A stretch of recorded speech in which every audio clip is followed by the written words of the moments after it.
Good afternoon, ladies and gentlemen. I'm very thankful that I can be here. Thanks for having me. And as I have been already introduced by Gerd, thank you very much. I'd like to start with this picture, also being aware of the time constraints that put additional pressure to my being nervous already here. So, Yoda and Darth Vader. Probably all of you know the Star Wars movies, and it's quite easy when you follow the day so far to see how many examples of Yoda did we get and how many examples of Darth Vader. Especially remember the vivid pictures of your presentation, Ted, where all the Darth Vader's examples were in here. So I think you have a pretty clear picture by now what the character, the virtues, the values of Darth Vader are, and probably what to expect from a Yoda. And the interesting question is, and probably this is also a bold thesis, why does it pay to lead as Yoda instead of Darth Vader? When I'm a manager in a company, I had a team, and of course, I also want to do this successfully.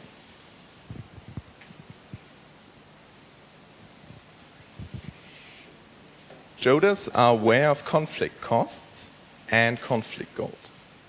And when I mention conflict, probably different pictures come up in your mind. Probably it's a picture like this. So, conflict as a real tough competition, like a boxing fight between Vitaly Klitschko and Povetkin, and a conflict seeing a winner and a loser.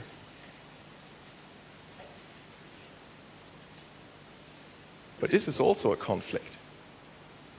It's a conflict at the workplace. Well, the good thing is nobody gets hurt here.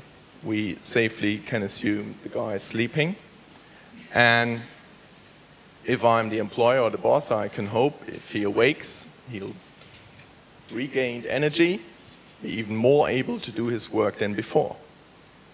And we know that probably power napping is good at work. But when you ask yourselves, is it a good idea that everyone sleeps at work the whole time? You probably find yourself thinking, well, not the whole time, because then you pay essentially money and you get no work done. So there's a limit to that. And if people sleep too much during work or they don't do any work, it's bad as well. And it's easy to imagine that it gets even worse when people, for instance, stop sending emails to each other, or before that, going to see each other or doing a telephone call. So non-communication at the workplace is as much a conflict as probably some sort of tough communication going on there, and probably not people hitting each other, but shouting at each other and getting very aggressive. And then there's a third example of conflict at the workplace. And you see a boss talking to a team, and nobody seems to listen. So it could be a waste of time. And you probably know the situation a little bit turned around. People sitting in a room waiting for a meeting to begin, and the boss is not there. And he arrives 30 minutes late.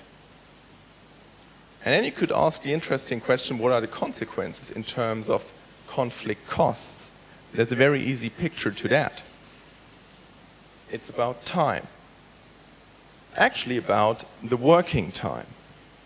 The working time that is lost while dealing with conflict or waiting for certain things. When the boss does not turn up, it's actually not the 30 minutes of the boss we're talking about in terms of conflict costs.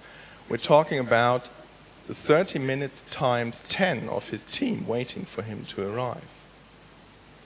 And when you probably now think of a picture in your mind, how often you've been to meetings where people are not paying attention and doing other things, and what that sets for an example. You're right in the middle of some additional conflict costs.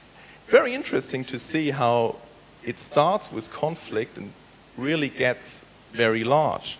And what we did in 2009 was asking many, many companies, what do they perceive is included in conflict costs, in spending working time, actually not working, but dealing with a hot or cold conflict.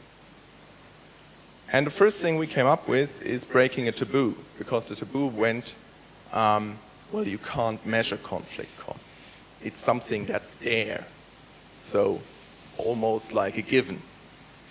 We can't do anything about it, we can't measure it, we can't see it. But yes, we can. And it's actually, we can see it in 9 categories. And I lack the time now to go through them in any detail. But just to mention an example, when employees don't turn up to work, sometimes they're sick. But sometimes they decide that they need to take a day off. And the interesting studies, at least in Germany I know the data, that right now the amount of days a worker is away from work is around 11 days per worker per year. And I don't quote KPMG now, but Gallup, who does regular studies on and surveys on how much time employees miss and don't go to work because of demotivation, and you find an interesting 4 to 5 days there. So it's always dangerous for statistics to combine surveys and statistics, but if you try to do that, it's amazing. So actually, it is a topic. And to further show that, in 2012, we teamed up together with an employers association to ask 12 companies, could we break it down to a single case? Could we show it, okay, we know there is something that costs us hundreds, thousands, and millions of euros in companies, that's bad. Can we break it down to a single case? And yes, we can. We can take all the 9 categories and come up with concrete numbers. And this was, of course, one of the highest ranking cases. But it was between a couple of 100,000 euros and €1 million, depending on how many employees are involved. Just to explain this example briefly, why is there 3 million on the sheet? It was about an IT problem that went through 20 countries and impacted more than 2,000 employees, making them lose 15 minutes of their daily working time because 2 project teams did not work together, but against each other. And everyone took this 15 minutes to take an additional coffee, but it was multiplied easily in terms of costs over the time until they got it solved. Peter Drucker said, if you cannot measure it, you cannot manage it. So apparently it's important to get some sort of measurement here. But it's also dangerous. And why is it dangerous? Well, it's dangerous because the first good idea is you can come up with tools. And there's a manager from Festo, a German company, Oliver Ahrens, who did a mediator training and who came across the conflict cost studies and then set up a tool. You can find it here. I really like it. It's a quick, simple tool. You can do some calculations on conflict costs at your companies. It's very easy. It's free of charge. You can just play around with that. And you come up with numbers. And then you ask yourself, if it's so easy, why is actually nobody doing it? Why don't we have more conflict management? And then there's something still missing, the big picture. And one part of the big picture is, how do we actually deal with conflicts? How do you personally deal with conflicts?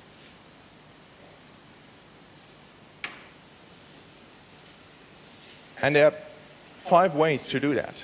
And now think of yourself at the workplace or at home. It doesn't matter. Dealing with conflict, we have some default reactions. Some of us like to go into competition mode. They see a conflict as a possibility to win or lose. Others don't like conflicts that much. It is so, yeah, we prefer not to do it, so we avoid conflicts. Some of us like to say, okay, you're right and let's return to normal. So we accommodate, or we try to go for the 50-50 solution, that's compromise. Sometimes you end up thinking, okay, isn't there more we can do? And we have the idea of collaboration. We work together to solve a conflict, and then sometimes we reach win-win solutions. That's the basic idea of mediation. But in a company, we also have culture. And I really like this model from William E. Schneider because it explains in 4 very easy steps what culture can look like. And we talked a lot about culture. And I think culture is a very important factor in the equation. And if you take a look at the right side, there's control and competence. If you think how many companies are still in a control and competence culture, and why is that? Because in a control culture, you strive for, you believe in, we are the best because we succeed in operational excellence. We're very cost efficient, we're very process efficient, so we have low costs and we make a profit. And in the competence environment, we think we're product champions. We're good in quality, so we have total quality management, we have Six Sigma. And what's remarkable in those two is many companies follow those two cultures, and a conflict management is not part of that culture, because a conflict is viewed as making a mistake. So on Tuesday morning, when I turn up as a manager and I say, I'm so happy I just discovered 10 new conflicts, well, that's not good news.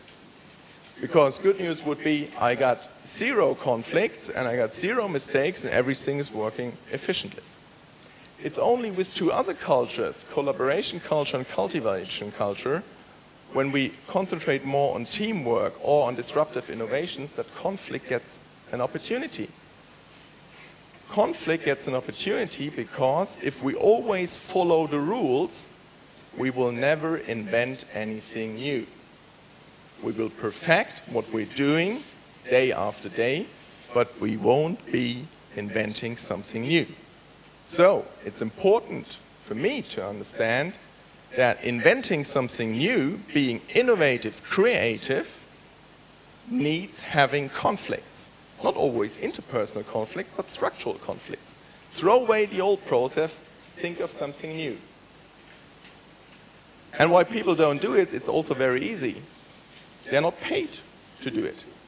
If performance measurement systems in cultural environments go for control and competence, people are paid for making few mistakes.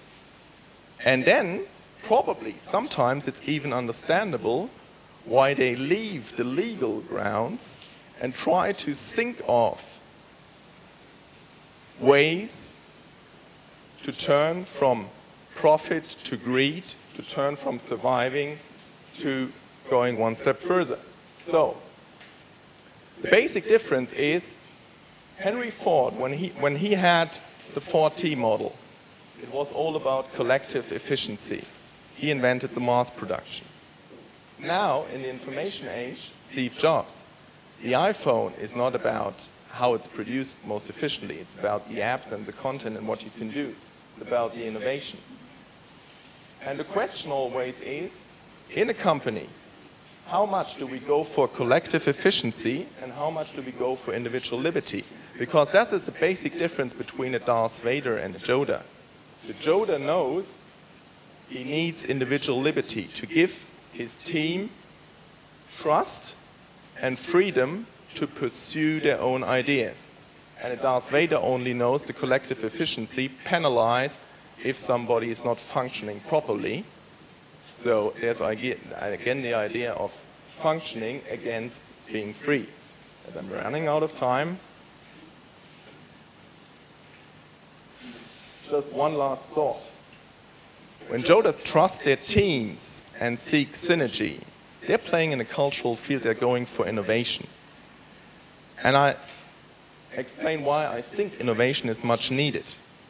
And it's the difference between playing chess on the one hand and playing poker on the other hand. Many companies think they can still play chess, and chess is a game of complete information. So it's all down to the rational to make the best move. That's the reason why basically not Anna or Topalev are the best players, but computers are nowadays the best players. They can calculate every move. Poker has a major difference. You have incomplete information. There's uncertainty, and you have to deal with uncertainty. And dealing with uncertainty is something that is very difficult for us, because we can't immediately decide what is right or wrong, but we need time to find out about that. We need time to find out what is the right way. And if you think of Yoda again, he's very good. Let's skip a little bit. I'm sorry. To the last thing, and it's not so important that you remember my name or picture, but probably the last sentence, and make an educated choice when it comes to leadership. To be Jedi is to face the truth and choose. Give of light or darkness, Padawan. Be a candle or the night. So I believe in making choices, especially by people in leadership positions, because they not only burn a candle, but they set an example for others to follow. And if we only have the night from above, then the culture won't change, the innovation won't happen. Probably all we'll be talking about is how long we go to jail.